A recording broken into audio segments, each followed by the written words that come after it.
حضرت عقبہ بن عامر رضی اللہ تعالیٰ عنہ سے روایت ہے، نبی صلی اللہ علیہ وسلم نے فرمایا، جس نے کسی کی کوئی برائی دیکھی اور پھر اس پر پردہ ڈال دیا تو اس نے گویا قبر میں گاڑی گئی لڑکی کو زندہ کر دیا۔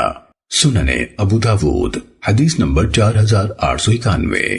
حضرت سالم اپنے والد حضرت عبداللہ بن عمر رضی اللہ تعالیٰ عنہ سے روایت کرتے ہیں، نبی صلی اللہ علیہ وسلم نے فرمایا، مسلمان کا بھائی ہے، نہ اس پر ظلم و زیادتی کرتا ہے اور نہ اسے اس کے حالات پر چھوڑ دیتا ہے کہ اس کی کوئی پرواہ ہی نہ کرے۔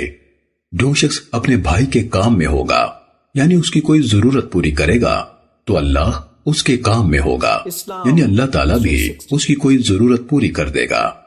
اور جس نے کسی مسلمان کا ایک دکھ دور کیا، اللہ عز و جل قیامت کے روز اس کا ایک دکھ دور کرے گا۔ اور جس نے کسی مسلمان کا عیب چھپایا، اللہ عز و جل قیامت کے روز اس کے عیب چھپائے گا۔ سنن ابو داود حدیث نمبر 4893۔